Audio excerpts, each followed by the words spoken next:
Shalom, apa kabar semuanya? Kangen sama saya nggak? Hah? Emang gitu orangnya? Hah? Saya kangen loh sama Bapak Ibu Saudara, karena 3 minggu saya tidak ada di sini, lebih kali ya. 3 minggu ya? 3 minggu, kebetulan setiap weekend kami ke Kolongan juga minggu lalu. Hambanya yang luar biasa, Sesana mantu, sebentar lagi akan jadi nenek. Saudara, di tempat ini mulai banyak nenek-nenek dan kakek-kakek.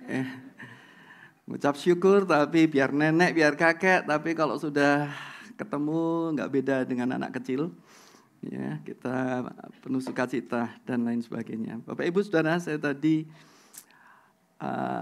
di bait terakhir saya kayak mau nangis ya. Kata-katanya apa tadi? Kiranya Tuhan memberkatiku berlimpah-limpah dan memperluas daerahku. Bapak Ibu Saudara, kenapa saya tersentuh dengan kata-kata itu? Karena dan tadi waktu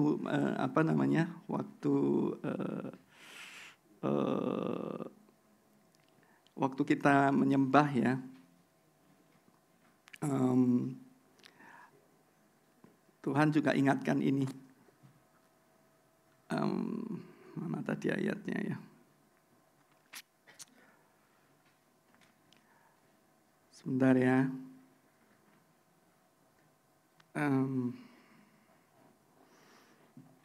Matius 2 ayat 6 katakan demikian. Dan engkau Bethlehem tanah Yehuda, engkau sekali-kali bukanlah yang terkecil di antara mereka yang memerintah Yehuda. Karena daripada mula akan bangkit seorang pemimpin yang akan mengembalakan umatku Israel. Bapak Ibu Saudara, kadang terus terang kami penatua dan mungkin saya secara spesifik suka bertanya-tanya dan suka berpikir, Tuhan kenapa gereja ini nggak jadi 1.000, nggak jadi 2.000, nggak jadi 3.000 orang? Kenapa gereja ini di selatan ini banyak orang yang bertanya dan banyak orang yang suka menyiratkan gitu ya, para pemimpin juga gitu, soal pertumbuhan jemaat gitu ya.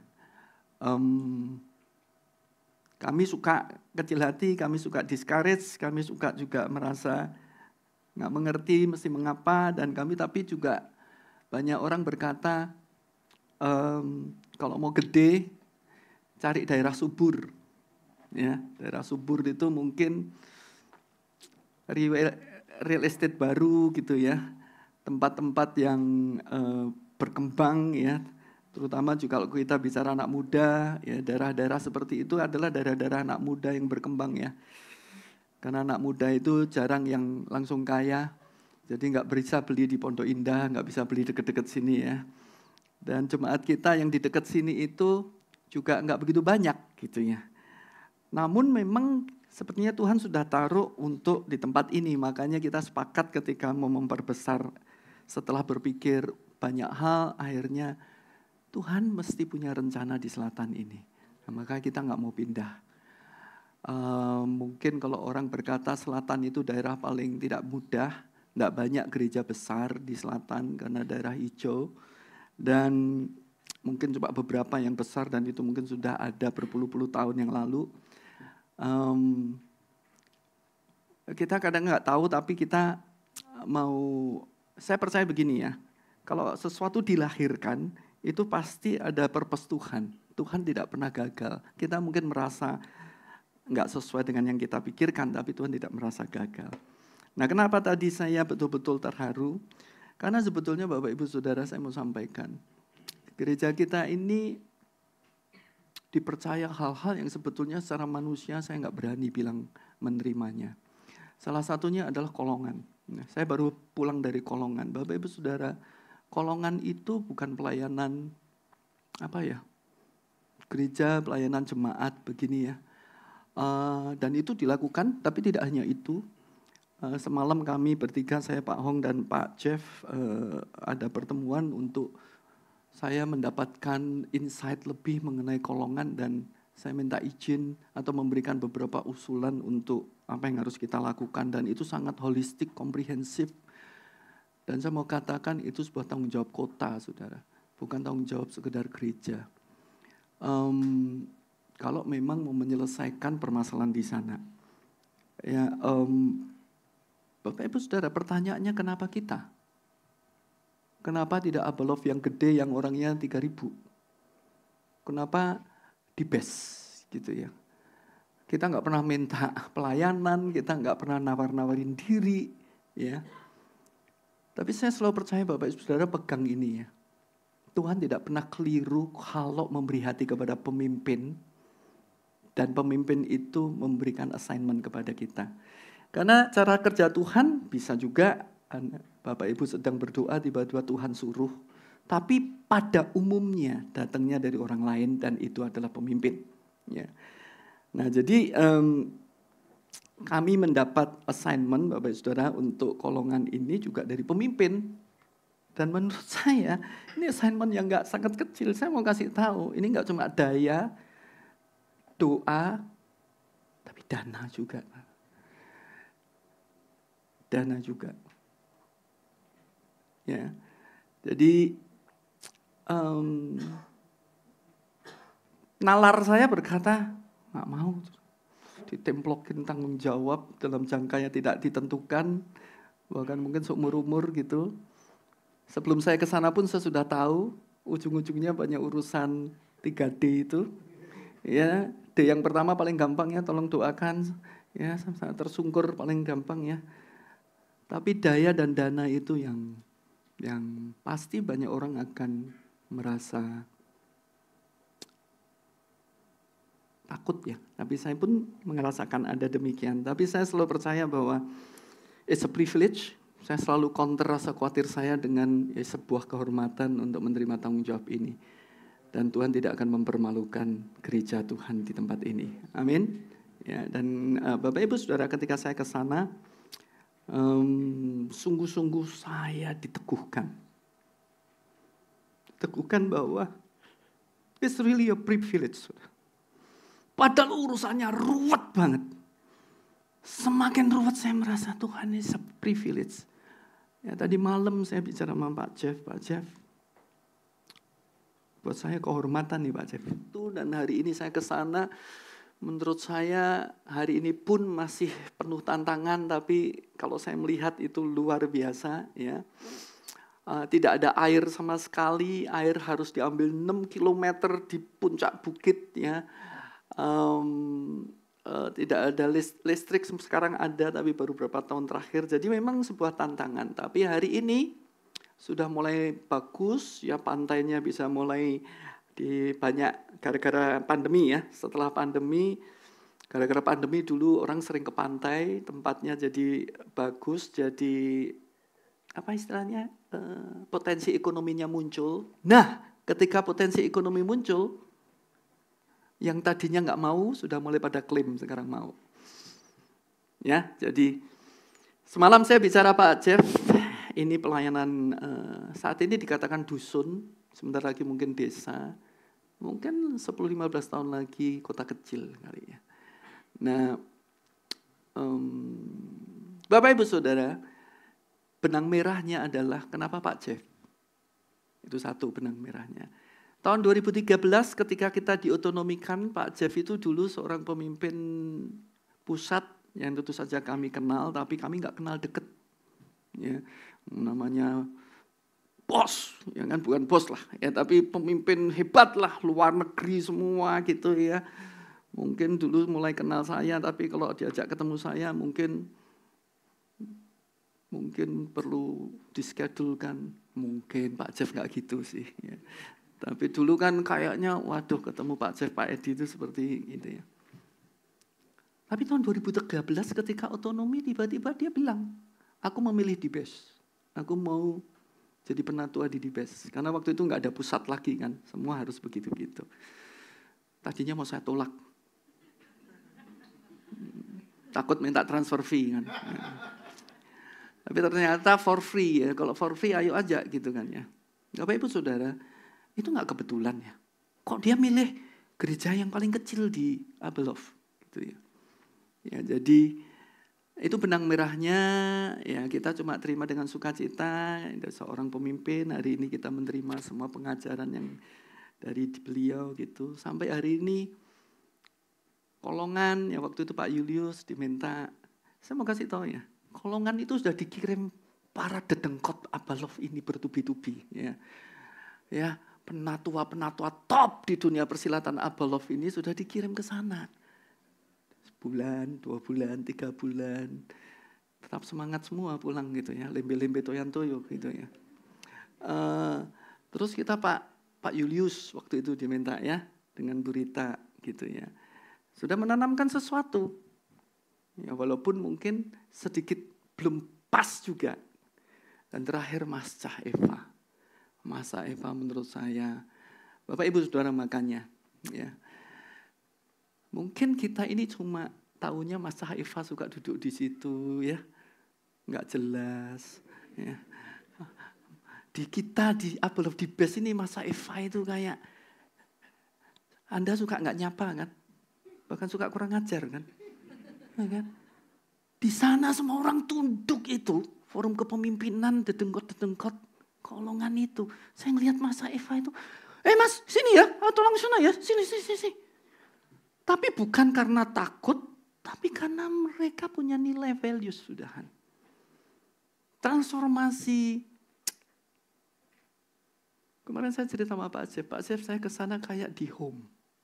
Kayak nggak asing gitu. Sama gitu loh, kayak ketemu kalian begini loh. Bercanda, tapi serius, pegang nilai values. Bapak Ibu Saudara, orang di Best ini kan orang hobinya bercanda ya, walaupun kadang-kadang kebablasan ya. Ini mimbar ini nggak ada kudus-kudusnya sama sekali ini. Kadang-kadang buat lenong, buat apa gitu. Tapi saya mau kasih tahu, kami semua orang-orang yang jaga kekudusan, orang yang takut Tuhan, kita yang bekerja sungguh-sungguh melakukan firman dengan pertolongan Tuhan ya. Bukan orang selengean, sama dengan di sana. Ya tahulah pengaruhnya siapa. Pengaruhnya kan lenong rumpi itu kan. Nah, jadi Masa Eva yang nggak serius tapi serius mengajarkan itu. Saya sangat bersyukur seperti di rumah sendiri, makanya saya bahkan anak mudanya. Anak mudanya. Menurut saya hari ini anak mudanya yang militan, ada beberapa yang dari kota itu setiap weekend hanya datang untuk persekutuan dengan anak muda. Orang-orang yang melayani ibadah raya, anak muda semua. Makanya sudah benar di sini anak muda ya. Anak muda harus banyak kerja, yang tua harus ada santai. Di sana anak muda semua yang melayani ibadah. Ya, jadi saya betul-betul diteguhkan. Ya, diteguhkan bahwa benang merahnya kenapa hari ini kita. Maka tadi saya terharu bahwa kita ini mungkin Bethlehem yang kecil, tapi dari situ akan pemimpin. Tapi satu, saya tadi juga dikasih ayat ketika Tuhan memilih. Tuhan pertama kali memilih raja itu dari Tuhan loh. Namanya Saul. Dan dia dari suku Benyamin. Ya. Tapi Benyamin kalau nggak benar ya dia ini juga. Jadi kita harus tetap humble sebagai orang yang paling kecil. Tapi kita tidak boleh merasa kecil, discourage, merasa nggak bisa melakukan apapun. Karena hari ini bahkan saya sama Bro Hong kemarin sama Pak Jeff is a big job. Dan saya mau katakan, menurut saya tidak akan berhenti di generasi ini. Generasi berikutnya. Tapi konsepnya pendampingannya. Kita bukan bosnya Kolongan. Saya sudah jelas kami adalah teman seperjuangan Bapak Ibu Saudara. Kami akan mendampingi Bapak Ibu Saudara. Jadi kami pun perlu belajar dari mereka. Dan menurut saya beberapa hal kita harus belajar dari mereka. Hidup mereka susah. Susah. Kalau ke gereja itu nanjak. Baru jalannya dibagusin ya belum lama. Tadinya katanya mobil aja susah. Saya sampai bingung-bingung. Pak Jeff pernah disalibkan di sana. Karena ada 3 salib gitu. Itu Pak Jeff pernah di situ. Saya naik ke situ. Yosua mana Yosua? Bapak Ibu tahu kan? Saya takut gelinding Yosua. Nih, nanjak jalannya gini-gini. Saya bilang Pak Jeff pernah bawa salib ke situ. Katanya pernah. Dari bawah ya. Dari bawah. Bapak Ibu ada yang mau siap? Nggak usah dari bawah lah, dari lantai 1-3 aja mungkin minta tolong beberapa orang gitu. Pak Jeff dulu gitu. Ya. Enggak, maksudnya medannya itu gampang. Itu hidupan mereka sehari-hari. Ada sekolah juga. Bapak Ibu, mari kita bersemangat. Ya, ambil bagian. Saya terharu kenapa? Karena itu doa saya, Tuhan berkati aku berlimpah-limpah. Karena melayani Tuhan butuh uang. Saya mau ngomong apa adanya sama Bapak Ibu Saudara. Ngomong kosong, melayani Tuhan cuma doa saja.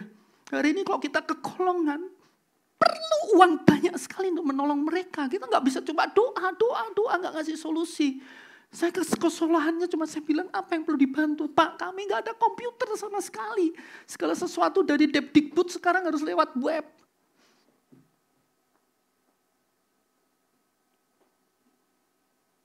Pak, sekolah kami ini sering divandalisme. Kalau ada banyak orang mabuk, dipecahin semua. Kami perlu pengen ada pagar.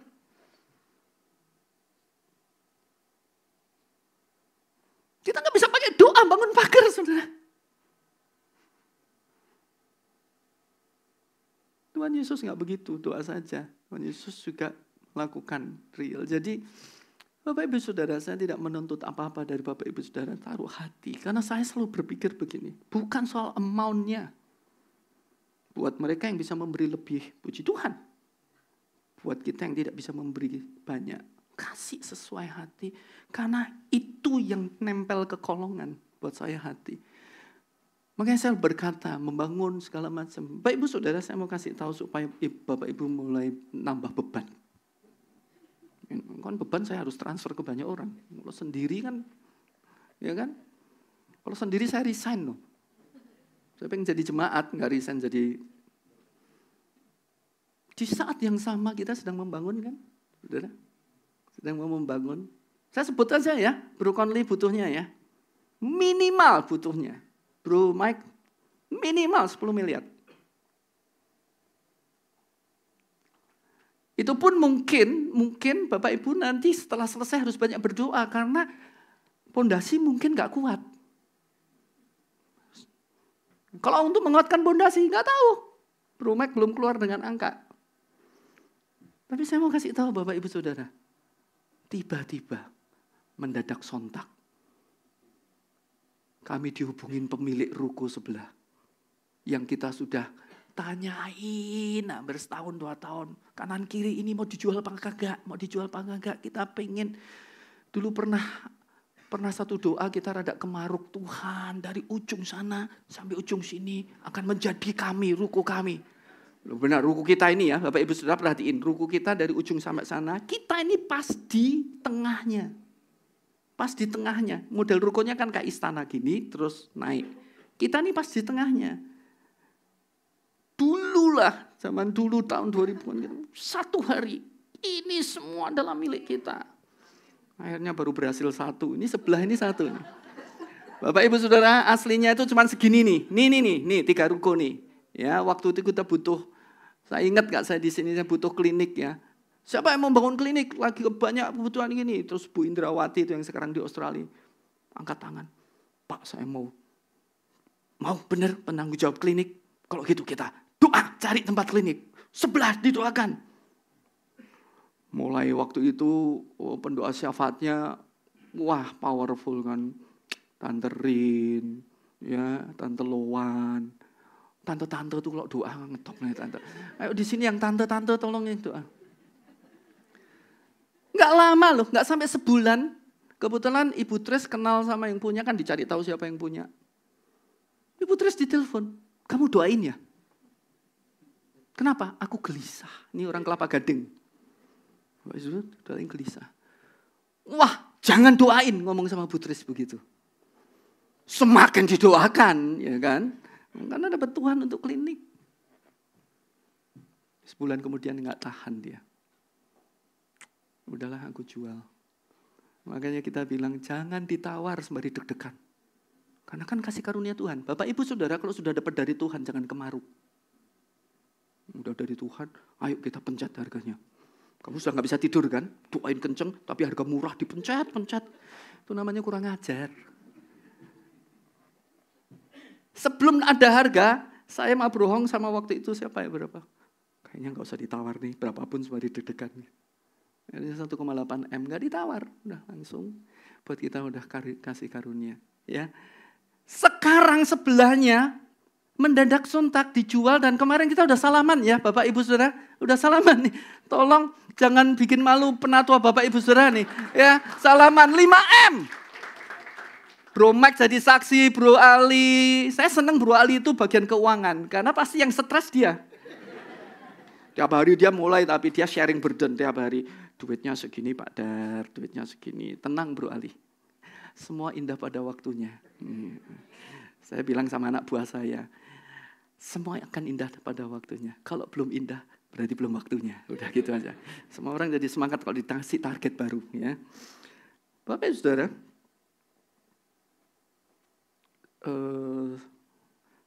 saya ini belum mulai khotbah. Tapi saya pikir khotbahnya lebih baik ini saja ya. Jadi 5M kemarin saya sudah tanda tangan. Tanggal 20 sampai 25 Juli harus AJB. Harus membayar 5M. Ayi mau ngasih berapa? Senyum-senyum? Hah? Hah? Kamu jual rumah tetanggamu aja. Jual rumah tetanggamu. Ya. Bapak Ibu, saya berani itu karena ada satu tim kepemimpinan yang berkata sehati, yes. Dan kita certainly bukan untuk diri kita sendiri kan.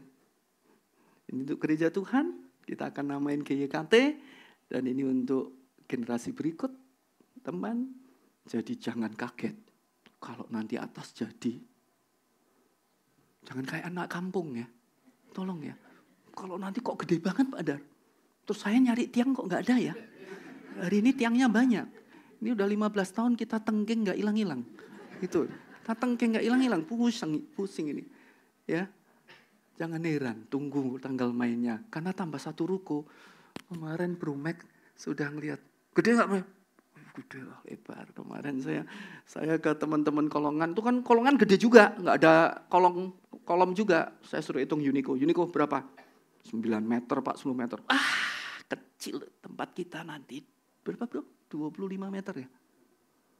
Waduh saudara, mungkin saya kalau khotbah harus, Anda nggak kelihatan semua kecil-kecil. Kecil-kecil, nggak kelihatan semua, saking gedenya ya kan.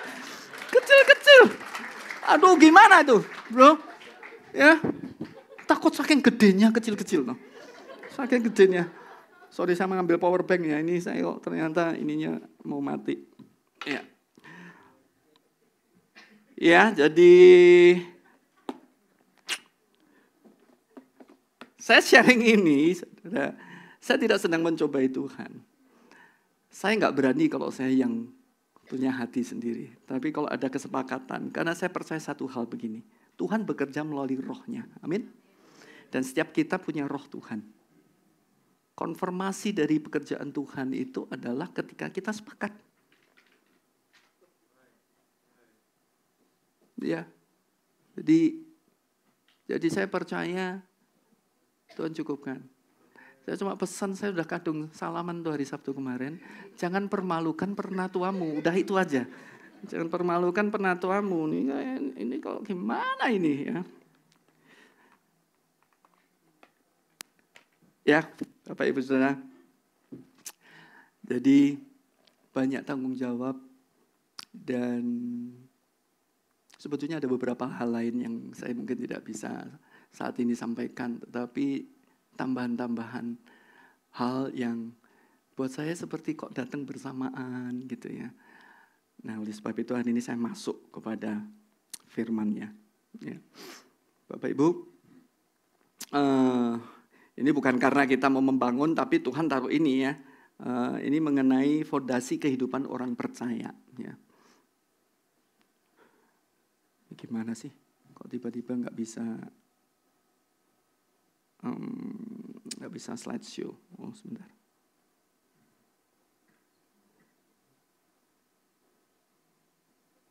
Bentar ya. Tapi kalau ini mati ya di situ ada ya, pakai kamu aja ya. Ya oke. Bapak Ibu Saudara, Beberapa waktu ini kita sudah bicara mengenai fondasi gereja. Ya, dan kita sedang membangun fondasi gereja, yaitu kebenaran, di mana soal pengajaran para nabi dan para rasul. Kemudian kita tentu saja sebagai gereja kita mau membangun amanat rasuli, itu bicara mengenai ibadah raya, bicara mengenai komsel, dan bicara mengenai pemuridan, pelayanan 5 jawatan, kehidupan di ruang kudus, pola kemah Musa yang saat ini PFF sedang jalan. Kemudian tentu saja amanat agung, bagaimana kita bisa bekerja untuk melayani jiwa juga. Bapak Ibu Saudara, itu adalah fondasi gereja, yaitu jangan complicated. Sudah kita tahu gereja kita ini harus membangun fondasi kebenaran. Bapak Ibu harus pastikan Bapak Ibu ada di dalam fondasi itu. Bapak Ibu tidak sedang melenceng dari fondasi itu. Jangan main-main dengan kebenaran, ya. Nah, hari ini ada 2 fondasi yang kita sudah sering dengarkan juga, ya, namanya fondasi kehidupan orang percaya. Balik lagi kenapa saya sedang banyak ditaruh hati Tuhan untuk membangun fondasi di dalam jemaat, supaya jemaat ini sebetulnya ikut Tuhan ya cuman itu, sudah pegang saja. Kita harus ngerti kebenaran, kita harus ngerti doktrin, ngerti Allah Tritunggal, Yesus itu Allah, itu harus kuat di situ supaya akhir zaman ini kita tidak digoyahkan dengan angin-angin rupa-rupa pengajaran. Saya sungguh selalu berdoa bahwa sampai akhir zaman nanti di jemaat ini tidak akan ada yang akhirnya lari kepada angin-angin pengajaran yang tidak bertanggung jawab. Ya, yang banyak orang sekarang kelihatan hebat, apalagi menurut saya jangan mengikuti sembarang orang yang tidak dikenal di YouTube. Ya. Kalaupun ada yang dikenal, ikuti pengajarannya, begitu tidak sesuai dengan hati apa yang diajarkan, mesti bertanya kepada kami minimal, ya, untuk diluruskan. Jangan ditelan aja gitu-gitu, terus akhirnya menganggap apa yang sudah diajarkan selama ini itu menjadi keliru. Nah, jadi itu yang sedang kita mau bangun. Nah, hari ini juga kalau kita bicara fondasi kehidupan orang percaya, sederhana sebetulnya. Ini yang saya terapkan. Mari kita mulai dengan slide yang pertama. Ya. Bapak Ibu, kita selalu berbicara mengenai Christ centered, ya. Bahwa akhirnya ujung-ujungnya kekristenan itu mengenai Yesus. Ya. Saya terapkan ini sejak 2012 dalam setiap perenungan saya. Saya bukan seorang teolog atau sarjana teologi dan lain sebagainya. Tapi saya merasakan apapun yang saya khotbahkan atau saya pelajari, ketika saya fokusnya kepada Kristus tidak melenceng. Ya, saya sering mencoba mengkonfirmasi ini kepada pemimpin-pemimpin rohani saya, gitu ya. Jadi saya merasakan bahwa kalau kita berfokus kepada Kristus, hampir mustahil kita akan sesat. Nah, oleh sebab itu sangat penting dalam segala hal kita juga fokusnya apa yang Kristus kerjakan. Nah, di sini dikatakan di dalam Matius 4:17, Kristus itu cuma memberitakan 2 hal ini saja. Bertobat sama kerajaan surga. Nah, jadi dia tidak memberitakan soal uang, soal sukses, soal apa, walaupun di dalamnya tersirat hal-hal tersebut. Tetapi sebetulnya kerajaan surga terutama, itu sesuatu yang kita semua harus mengerti apa itu kerajaan surga. Karena itu yang diberitakan Tuhan. Kalau kita tidak tahu apa yang diberitakan Kristus atau bingung, ya kecampur-campur dengan banyak hal, kita akan cenderung bisa lewat, gitu ya, bisa keliru. Nah, bertobatlah, kita semua tahu. Yang diberitakan adalah dari kamu yang mati, yang tidak ada harapan karena dosa, menjadi menerima keselamatan. Itu yang diberitakan. Makanya kita harus menginjil, kita harus amanat agung. Ya. Yang kedua, kerajaan surga. Itu menghidupi keselamatan itu. Jadi banyak orang Kristen yang berhenti di yang pertama, menerima keselamatan. Yang penting aku masuk surga. Tapi dia tidak tahu bahwa ada hal yang Tuhan beritakan, yaitu kehidupan setelah selamat. Sebelum masuk ke dalam kerajaan surga nanti yang sesungguhnya. Ya, di surga, di dalam kekekalan itu. Jadi ya ini saja yang diberitakan sama Tuhan. Ya, bagaimana kita menerima keselamatan, semua orang tahu, ya. Dan yang kedua, bagaimana kita menghidupi keselamatan itu. Ya, menghidupi keselamatan. Nah, saya coba teruskan, coba. Dikatakan yang pertama, tolong diklik ya. Menerima keselamatan hanya oleh iman. Jadi yang pertama fondasinya adalah hidup oleh iman. Jelas dikatakan di Roma 1 ayat 16-17. Aku mempunyai keyakinan yang kokoh dalam Injil, yaitu Injil Yesus Kristus. Karena Injil adalah kekuatan Allah. Ya, jadi Yesus Kristus itu adalah kekuatan Allah yang menyelamatkan setiap orang yang percaya. Pertama-tama orang Yahudi, kemudian orang Yunani. Sebab di dalamnya nyata kebenaran Allah yang bertolak dari iman. Jadi keselamatan hanya benar-benar oleh iman dan kemudian memimpin kepada iman-iman yang berikutnya. Seperti ada tertulis orang benar akan hidup oleh iman. Ya, yang dari Ibrani 10 ayat 38 jelas dikatakan orangku yang benar akan hidup oleh iman dan apabila ia mengundurkan diri artinya tidak lagi mempunyai iman maka aku tidak berkenan kepadanya. Jadi fondasi yang pertama iman Bapak Ibu Saudara. Iman. Jadi ini yang membuat saya menerima hal-hal yang tadinya mengkhawatirkan itu. Kolongan, bangun. Bapak Ibu Saudara, even untuk membangun di sini, kalau pakai kacamata kalkulator, pakai Swipwa, kita mungkin akan kolektor dulu sampai duitnya terkumpul, baru bikin. Tapi saya mau kasih tahu, cara kerja Tuhan justru tidak itu. Cara kerja Tuhan adalah pastikan ini dari Tuhan, pastikan ini adalah iman bukan yang melalui kesepakatan yang tadi saya bilang. Habis itu berjalan. Pak Ali terakhir berkata bahwa so far 1,6 miliar ya. Budget 10 miliar. Sedikit puji Tuhan juga, Bro Max sebenarnya sudah siap bangun ini. Tapi karena ada ruko, katanya gambarnya mau sedikit dirubah. Artinya kita punya nafas untuk ngumpulin duit lagi. Tapi ruko sebelah harus dibayar juga. Bapak Ibu Saudara, kita harus pakai iman. Kalau apa yang kita lakukan berdasarkan apa duit yang sudah ada di rekening, itu bukan iman. Itu bukan iman. Padahal firman Tuhan berkata, orangku yang benar hidup oleh iman. Iman adalah segala sesuatu yang belum kita lihat. Ya, bukti dari segala sesuatu yang belum kita lihat.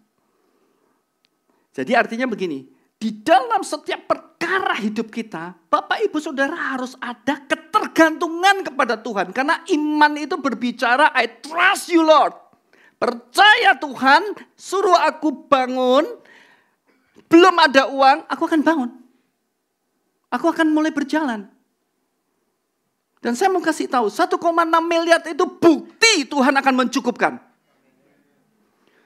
1,6 miliar itu juga tidak akan ada kalau tidak ada rencana membangun.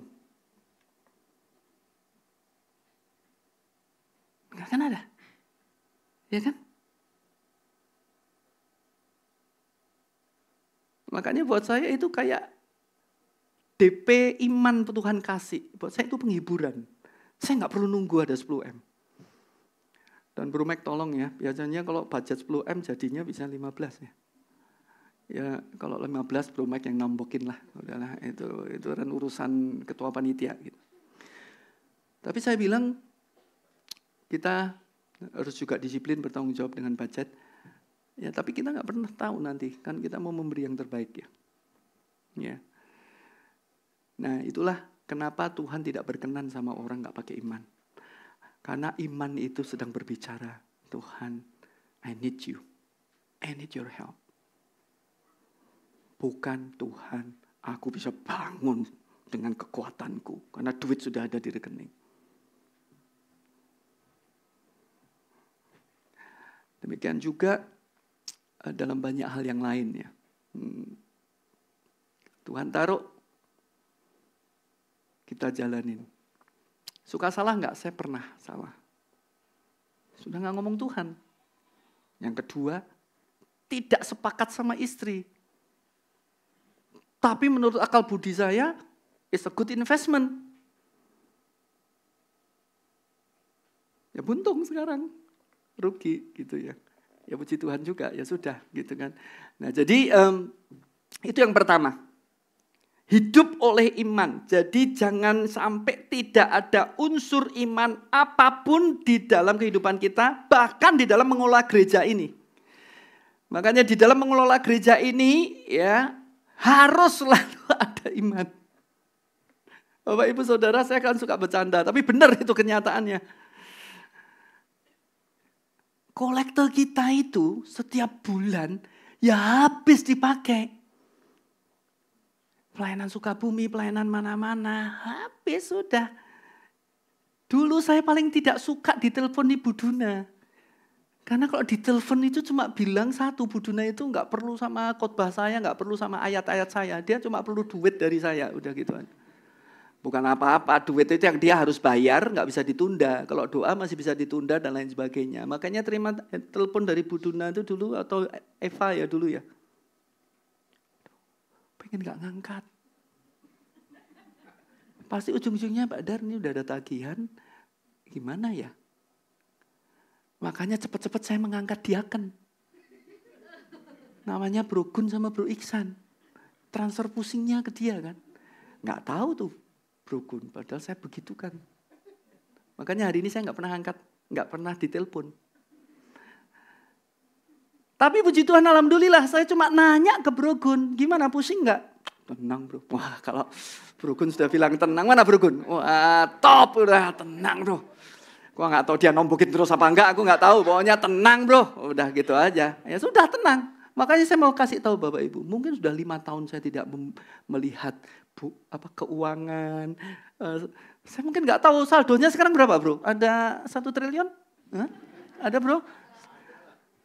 Saya nggak tahu dan nggak mau tahu, biar itu menjadi pusingnya Bro Gun. Tapi puji Tuhan ada Bro Gun hari ini, keuangan kita jauh dimanage dengan jauh lebih baik. Ya, Bapak Ibu Saudara, tapi saya mau kasih tahu, tidak pernah dipermalukan loh. Ya, dulu kami sempat ada utang dengan pusat, karena di pusat kan kita harus setor ini ya. Tapi hari ini on time semua. Dan itu sudah 24 tahun kita ada di sini. Terus nggak percaya? 24 tahun lagi Tuhan akan cukupkan? Malu kalau nggak percaya. Kalau 24 tahun Tuhan tidak pernah permalukan, yang berikutnya juga Tuhan tidak akan permalukan. Ya, yang penting kita punya kesepakatan, kesehatian. Itu yang pertama. Pak Ibu tenang, hari ini saya cuma punya 2 slide atau 3 slide. Ya. Jadi kalau saya ngomong di 1 slide lama, bukan berarti akan 40 slide. Ya. Yang kedua sederhana saudara, hidup dipimpin roh. Menghidupi keselamatan tidak bisa pakai kekuatan sendiri, harus pakai roh. Ya, pertolongan dan kasih karunia roh. Dikatakan di Kisah Rasul 1 ayat 45, pada suatu hari ketika Tuhan Yesus makan bersama-sama dengan mereka setelah Tuhan Yesus bangkit ya. Ia melarang mereka meninggalkan Yerusalem dan menyuruh mereka tinggal di situ menantikan janji Bapa. Yang demikian katanya, telah kamu dengar padaku sebab Yohanes membaptis dengan air dan tetapi tidak lama lagi kamu akan dibaptis dengan Roh Kudus. Bapak Ibu Saudara, sebelum Yesus menaik ke surga, dia pesan kepada anak-anak muridnya, kamu gak usah kemana-mana ya, jangan sok-sokan pergi kemana-mana keluar dari Yerusalem. Tunggu! Karena akan dibekali dengan roh Tuhan. Karena Tuhan tahu kalau gak dibekali dengan kuasa Roh Kudus, gak sanggup ini anak-anaknya. Jadi Bapak Ibu Saudara, kita ini semua dibekali oleh roh Tuhan. Oleh sebab itu jangan sampai roh Tuhan kita abaikan. Roh Tuhan kita anggap tidak penting. Saya mau kasih tahu dalam hidup saya setiap hari cuma Tuhan kasih karunia Roh Kudus. Mau khotbah juga Tuhan kasih karunia Roh Kudus. Kalau kita nggak submit dengan kemampuan dan kuasa Tuhan, kayaknya kita bisa. Nggak berapa lama kita akan exhausted dan kita akan give up. Ya. Dikatakan juga jika hidup oleh roh, baiklah hidup kita juga dipimpin oleh roh. Kenapa? Karena Roma 8 ayat 56. Sebab mereka yang hidup menurut daging memikirkan hal-hal yang dari daging. Mereka yang hidup menurut roh memikirkan hal-hal yang dari roh. Karena keinginan daging adalah maut, tetapi keinginan roh adalah hidup dan damai sejahtera. Bapak Ibu Saudara, begitu kita tidak mengikuti roh, berarti kita daging. Nggak ada posisi netral. Lu nggak ngikutin roh, nggak ngikutin daging. Nggak. Begitu kita keluar dari penundukan diri kepada pimpinan roh, berarti kita sudah daging. Dan daging membawa kepada maut. Maut itu bukan sekedar binasa, maut itu kerugian, maut itu bisa keterpurukan, maut itu bisa kekecewaan, maut itu bisa benar-benar maut juga. Ya. Nah hidup saya cuma 2 ini. Selalu saya masukkan iman, dan saya suruh bawa roh Tuhan untuk menolong saya menghidupi keselamatan saya. Dan iman itu adalah iman untuk supaya orang berkenan. Jadi ngerti ya bedanya ya. Bedanya contohnya ya ini. Bedanya iman adalah belum ada duit tapi Tuhan suruh kita jalan. Tuhan pasti cukupkan. Kita melangkah. Kita menawar ruko sebelah. Kita ketemu dan kita salaman. Ya. Itu iman. Tapi habis itu doa. Gerakkan jemaat ini. Saya lihat muka-muka akan digerakkan Tuhan luar biasa nih. Ya, gerakkan jemaat ini supaya tanggal 21 Juli terbayar itu 5M. Kalau enggak Tuhan, ya enggak apa-apa sih. Bapak Ibu saya selalu kasih tahu ya Pak. Jangan sampai ada orang lain yang membayar. Tuhan bisa kirim dan pernah terjadi di sini.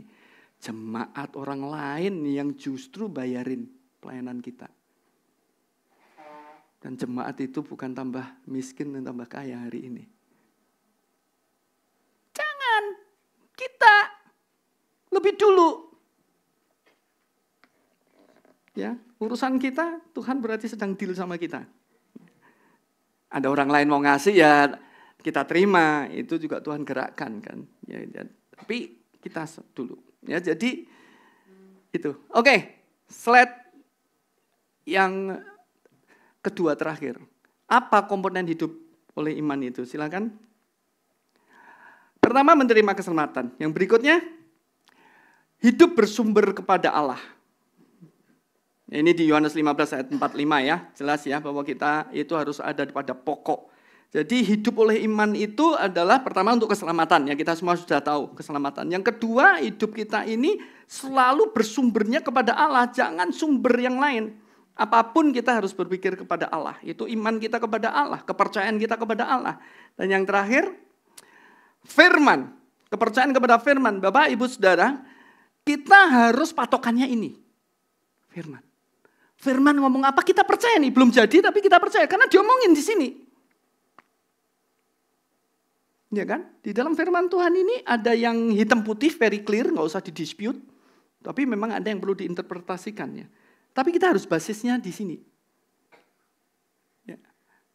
Makanya di jemaat ini saya biasakan para pemimpin kalau punya beda pendapat, kembali ke firman. Yang jadi judge adalah firman. Bukan penatua yang kelihatannya hebat begini. Ayo kembali ke firman, firmannya apa? Nah di sini hampir semua itu pendeta. Mungkin di sini ya 99% pendeta. Suka ngeyel pakai firman juga. Enggak begitu Pak Dar. Firmannya begini, gini, gitu kan ya. Ya enggak apa-apa. Kita diskusikan gitu ya, kita tangkap spirit-spiritnya, fondasinya ini ya. Ya. Nah, jadi Bapak Ibu kita harus percaya ini. Kalau ini cuma percaya sebagian, oh ya gini sebagian, yang ini aku enggak percaya. Ya karena it doesn't work for me gitu. Enggak bisa. Bapak Ibu Saudara saya di dalam hidup saya semua patokannya ini. Spirit dalam firman ini yang menjadi patokan keputusan-keputusan hidup saya, mau soal anak. Enggak semuanya bekerja langsung gitu ya. Sepertinya kayaknya sudah jalanin firman tapi kok enggak ada hasilnya gitu ya. Tapi patokannya itu. Sampai satu hari kita akan tahu bahwa firman benar-benar powerful. Ya. Nah itu hidup oleh iman. Ya ayatnya terlalu kecil mungkin bisa. Saya itu seneng pakai slide, pakai diagram begitu supaya bisa menjelaskan dengan mudah. Dan ujung-ujungnya kita selamat. Ya. Jadi menerima keselamatan dengan mulut dan hati oleh iman. Ya. Hidup percaya kepada Allah, kepercaya kepada firman-Nya. Jadi ya banyak orang ya cuma percaya kepada Allah. Allah itu baik, Allah itu penolong, oh Allah itu begini. Tapi sama omongannya nggak percaya. Padahal percaya sama Allah itu sebenarnya percaya sama omongannya. Betul loh. Perhatikan, kalau sama Allah orang, waduh ya kudus banget lah. Kalau Allah ini kalau datang nih ya, di best akan ada Allah datang gitu. Wah saya kira ini ibadah 9:30 kan ya. Ada yang 3:30 sudah di sini mungkin. Ya, nggak ada lagi yang Dani sudah joget sana sini baru pada datang gitu ya. Tapi itu semua karena Pak Darmadi yang datang. Kalau Allah yang datang. Tapi begitu Allah ngomong, kamu harus begini ya. Ntar dulu. Bapak Ibu Saudara, percaya kepada Allah sama percaya kepada firman-Nya dua hal yang berbeda walaupun firman itu juga Allah. Tapi firman itu Allah mengajarkan bagaimana kamu menjadi seperti aku. Percaya sama saya, sama Bapak percaya untuk menjadi seperti saya, dua hal yang berbeda. Ya. Nah itu iman. Mari Bapak Ibu Saudara, kita mau belajar bahwa kita percaya tidak hanya kepada Allah, tapi kepada setiap perkataannya, perintah-perintahnya, dan lain sebagainya. Ya. Dan itu di dalam firman ini ya, saya taruh, sebab apakah dikatakan nas kitab suci. Lalu percayalah Abraham kepada Tuhan dan Tuhan memperhitungkan hal itu kepadanya sebagai kebenaran. Bapak Ibu Saudara, kenapa ayat ini membuat saya mengerti Abraham kenapa disebut bapak orang beriman. Karena Abraham itu dibilang akan jadi bapak bangsa, tapi dia juga tahu dia bakal punya cuma satu anak. Dia tidak dalam kondisi begini loh. Oh sebentar lagi aku punya banyak bangsa. Tidak. Dia tahu itu tidak akan terjadi dalam hidupnya. Tapi dia percaya yang tidak kelihatan itu. Janji Tuhan itu. Maka diperhitungkan kebenaran. Makanya Bapak Ibu Saudara, paling enak diperhitungkan sebagai kebenaran. Makanya memang kita jangan pengen berbuat benar dengan kekuatan sendiri. Karena kalau diperhitungkan itu adalah Tuhan itu cuma ngelihat hati kita percayanya seperti apa. Saya nggak tahu juga percaya saya ini diperhitungkan kebenaran nggak. Saya mencoba semurni mungkin kan.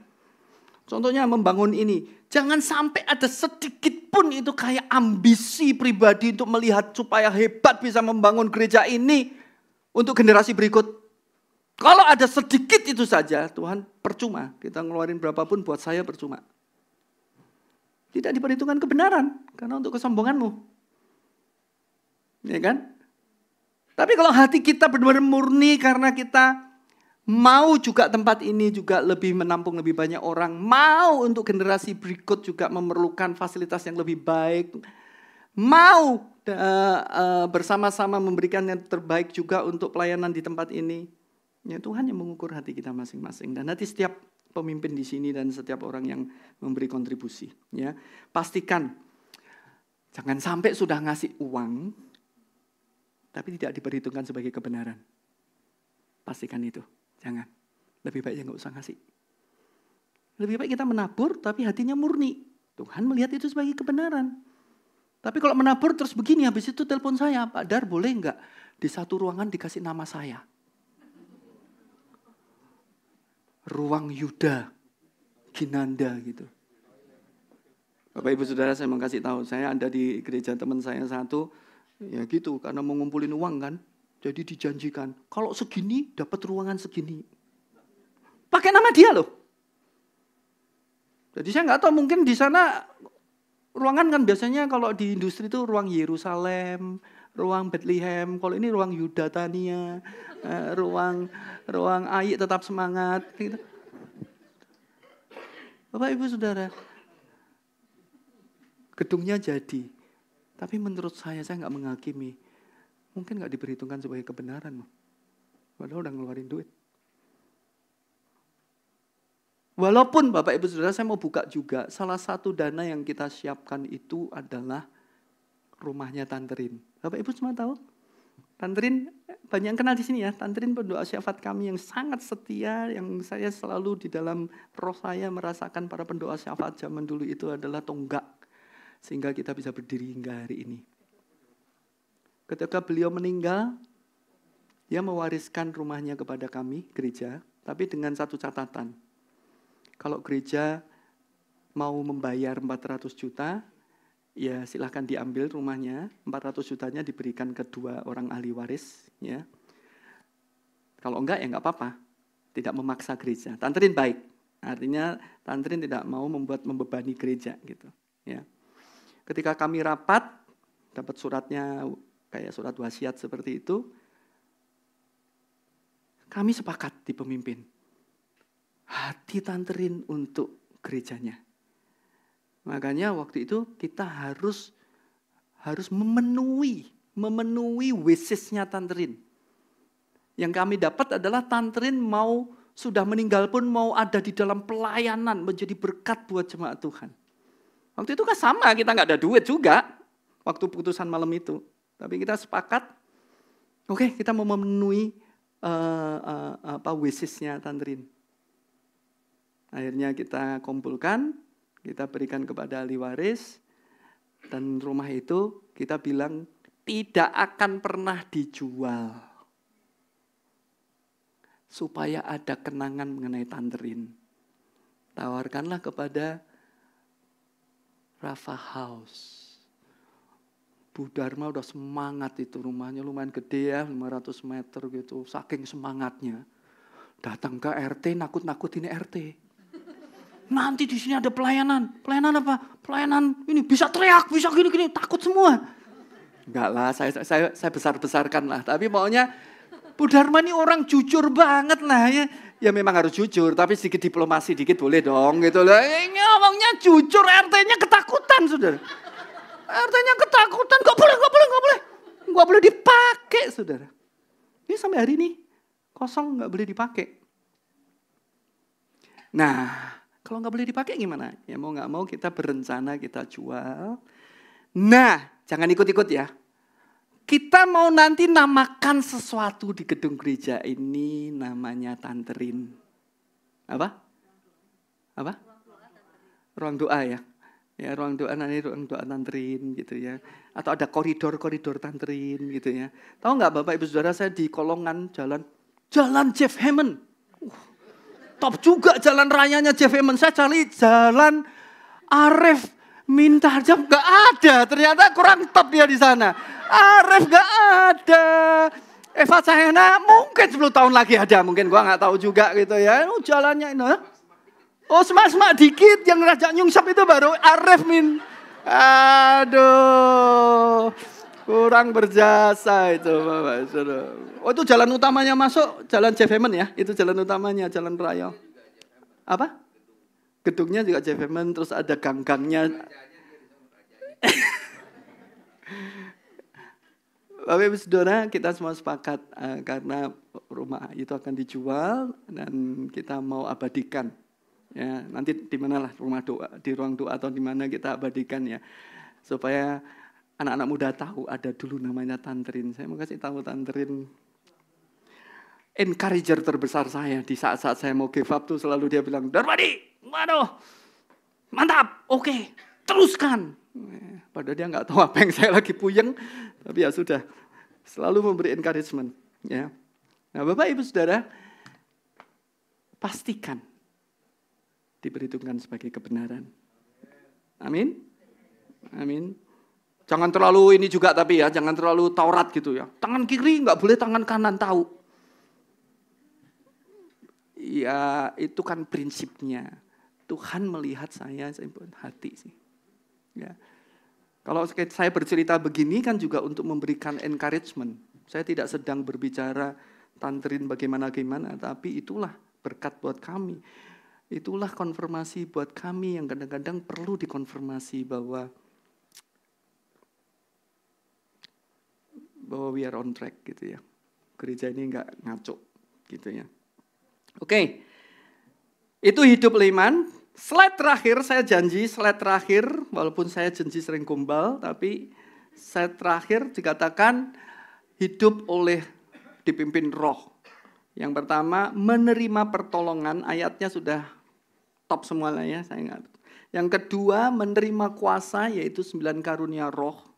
Bapak Ibu Saudara, kalau Bapak Ibu perhatikan 9 karunia roh ya, kata-kata hikmat, kata-kata pengetahuan, iman, menyembuhkan, mujizat, nubuat, bermacam-macam roh bisa membedakan ya.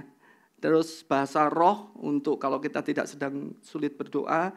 Ya, demikian juga menafsirkan bahasa roh. Bapak Ibu Saudara, kalau Bapak Ibu perhatikan 9 karunia roh ini solving our issues dalam hidup kita. Kalau kita merenungkan 9 karunia roh yang ada di dalam Roh Kudus di dalam hidup kita, itu bisa menyelesaikan, kita bisa jalan dalam kehidupan kita ini dan berkemenangan. Ya. Jadi itu powerful, karena kita diajar hikmat, pengetahuan, diajar mempunyai iman, punya kuasa, menyembuhkan bisa fisik, bisa juga pemulihan-pemulihan, ya mujizat dan lain sebagainya. Ya, yang berikutnya, dan hidup dipimpin roh, balik lagi. Percaya Allah, percaya firman-Nya, tapi menjalankan perlu roh. Hidup oleh iman tadi saya katakan, percaya Allah dan percaya perkataannya, tapi ini sekarang menghidupi perkataan Allah itu kita perlu roh. Dipimpin roh, nggak bisa pakai kekuatan sendiri, ya, supaya kita hidup dalam seluruh kebenaran. Sehingga supaya kita akhirnya kudus tak bercacat. Jadi Bapak Ibu, sederhana, ya, Tuhan Yesus mengabarkan pertobatan dan kerajaan Allah. Ujung-ujungnya apa sih? Ya, aku harus terima Yesus, aku harus menghidupi keselamatan itu supaya kudus tak bercacat. Karena di dalam Efesus 1 ayat 4 itu dikatakan bahwa kita sudah dipilih sejak semula, sejak sebelum dunia dijadikan, supaya kudus dan tak bercacat di hadapan Tuhan. Ya cuma itu aja. Jadi jangan cuma selamat tapi hidupnya kacau. Kita tuh cuma jadi orang Kristen ya itu. Harus ada Yesus dan hidup kita berubah menjadi serupa Kristus. Cuma 2 hal itu saja. Sesederhana itu. Jadi hebatnya apapun kalau kita tidak berubah menjadi serupa Kristus, fail. Menjadi pengkhotbah, menjadi orang dengan doktrin paling hebat pun, kalau hidupnya tidak menjadi teladan seperti Kristus, fail. Dan itu yang bukan saya bangun di sini. Walaupun kita diajar pondasi kebenaran, saya tidak sedang membangun Anda menjadi orang yang knowledgeable, orang yang pandai berargumentasi soal Alkitab. Tidak, lebih baik kita sederhana, kurang pandai soal doktrin, tapi hidup kita serupa Kristus. Dan kita kemana-mana pegangan Kristus. Jadilah orang yang naif terhadap firman Tuhan. Saya melihat kalau kadang-kadang terlalu jelimet ngeliatin firman Tuhan, ujung-ujungnya malah bertengkar. Merasa paling pinter. Mengajar pengajaran segala macam itu bukan the ultimate goal. The ultimate goal kalau menurut saya Tuhan adalah kita semua selamat. Atau tolong diklik berikutnya. Nah ini benar-benar terakhir dan ini saya tidak bohong. Tolong, ya. Akhirnya ujung-ujungnya selamat dan serupa Kristus. Kehidupan kekal dalam hadirat Allah. Saya mudah-mudahan nanti di surga kita bisa fellowship, kita bisa bikin ibadah jam 9.30 dan pastikan jangan terlambat. Supaya kita, wah di base semua masuk. Bro Yudani lagi bikin itu ya, kamu lagi bikin apa? Tracking apa? Hah? Kita sedang mendata lagi jemaat ya. Bapak Ibu Saudara yang jadi jemaat, sampaikan bahwa Anda jemaat ya, yang mungkin simpatisan juga nggak apa-apa, sampaikan. Karena tentu saja itu akan nanti ada perhatian-perhatian yang perlu kita berikan sebagai tanggung jawab gereja. Nah Bapak Ibu Saudara seperti itu. Ujung-ujungnya dua fondasi kehidupan ini membawa kita tidak hanya selamat, tetapi juga hidup serupa Kristus. Sehingga ketika masuk ke dalam kekekalan, kita sudah layak di hadapan Tuhan. Kira-kira seperti itu dan saya bohong karena ada slide terakhir, silakan diklitik. Tuhan Yesus memberkati. Ya, kalau ini nggak perlu dikotbahkan kan. Kembali lagi, ini adalah pondasi kehidupan. Menurut saya 2 hal. Pastikan di dalam setiap langkah hidup kita, pastikan juga di gereja kita tidak boleh nggak ada iman, nggak pakai iman. Semuanya pakai akal budi, keputusan saya harus ada iman, unsur iman, dan unsur dipimpin roh. Dengan demikian, kita akan menjadi orang-orang yang tidak hanya selamat, tapi hidup kita dalam kebenaran. Kita tidak hanya menjadi gereja yang sekedar kayaknya hebat, bisa melakukan ini itu gitu ya, tapi juga gereja yang benar yang sesuai dengan apa yang dikehendaki Tuhan. Mari kita tundukkan kepala. Bapak bersyukur Tuhan, Kau tahu isi hati kami Tuhan. Kau tahu Tuhan, kami sangat-sangat mengandalkan-Mu Tuhan. Tanpa Engkau kami mustahil sanggup Tuhan. Tapi apapun Tuhan yang menjadi rencana-Mu atas gereja-Mu di tempat ini, setiap kami juga, kami mau mengucap syukur karena itu sebuah kehormatan. Kami tidak akan melihat segala sesuatu menjadi beban, apalagi kami bersungut-sungut atau kami mengeluh Tuhan. Tapi kami tahu kami punya Allah yang hebat, kami punya Roh Kudus yang sanggup menolong, Roh Kudus yang memberi hikmat, pengetahuan, sehingga kami akan sanggup Tuhan. Tuhan terima kasih Tuhan. Ajar kami sebagai jemaat Tuhan bekerja secara tubuh, kami saling mendukung satu dengan yang lain, sepikir sehati Tuhan, saling mendukung dan saling terbuka Tuhan. Mengucap syukur Tuhan Yesus, kami serahkan beberapa hal ke depan yang Tuhan sudah berikan kehormatan untuk kami terima. Hal-hal di kolongan Tuhan, berikan hikmat bagaimana kami bisa menjadi bagian daripada progres kolongan ini yang cukup kompleks Tuhan. Tapi kami percaya tidak ada yang mustahil. Tuhan sanggup. Kami bisa berkata sulit, tapi di dalam Tuhan tidak ada yang mustahil. Segala sesuatu akan berjalan sesuai kehendak-Mu dan bukan kehendak kami. Oleh sebab itu tolong kami Tuhan. Pembangunan gedung, pembelian ruko sebelah Tuhan, karena Engkau sudah membukakan sebuah kesempatan. Kami percaya Pak Hermanus sebagai owner digerakkan hatinya itu datangnya daripada-Mu Tuhan. Dan kami tahu Tuhan Yesus Engkau akan menyertai prosesnya semua dengan baik. Dan kami tahu Tuhan Engkau akan mencukupkannya Tuhan. Pakai kami, pakai semua kami Tuhan Yesus untuk menjadi berkat bagi gereja-Mu tempat ini, bagi pelayanan di tempat ini, maupun pelayanan keluar kami yang begitu banyak Tuhan. Kami bersyukur Tuhan. Karena demikianlah gereja seharusnya Tuhan. Untuk juga melakukan amanat agung. Memberkati orang lain, memberkati gereja lain, pelayanan lain Tuhan. Kami tidak mau menjadi yang egosentrik, yang hanya memikirkan tempat kami. Tapi kami juga mau menjadi gereja yang mengirim orang. Gereja yang menolong Tuhan. Pelayanan tempat lain. Gereja yang membangun titik-titik baru di mana jiwa-jiwa dimenangkan Tuhan. Menjadi gereja yang seperti dalam hati-Mu Tuhan Yesus. Karena Engkau-lah kepala gereja kami Tuhan. Terima kasih Tuhan. Seperti lagu tadi ya Tuhan. Kiranya Engkau memberkati kami berlimpah-limpah Tuhan. Kiranya Engkau memperluas daerah kami Tuhan. Kiranya Engkau Tuhan. Kiranya Engkau. Karena Engkau yang melakukannya Tuhan. Terima kasih Tuhan. Terima kasih diberkatilah seluruh jemaat-Mu tempat ini Tuhan. Bapak Ibu Saudara, hari ini saya mau berdoa untuk Bapak Ibu Saudara semua. Bapak Ibu Saudara semua adalah biji mata Allah. Kekasih-kekasih Allah, tidak ada satupun di sini yang tidak dikasihi Tuhan. Apapun yang sedang kau alami, kau harus tahu kau adalah berharga.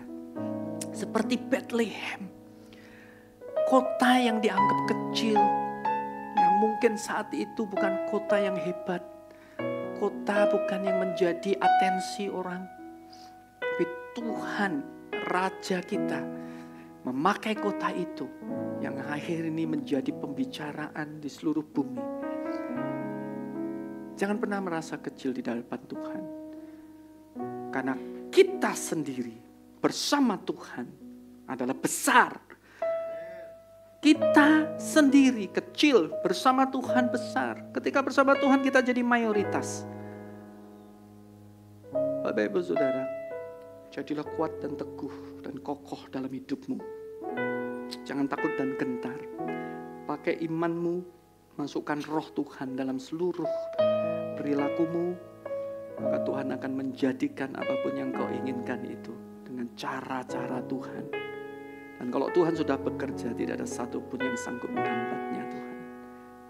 Terima kasih Tuhan, Tuhan mewakili Bro Hong, Pak Jeff, penatua di sini, dan para pemimpin memberkati jemaat-Mu Tuhan.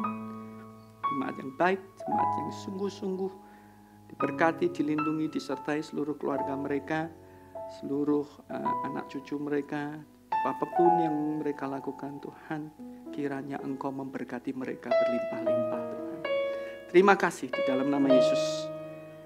Kami telah berdoa dan mengucap syukur. Amin. Tuhan memberkati.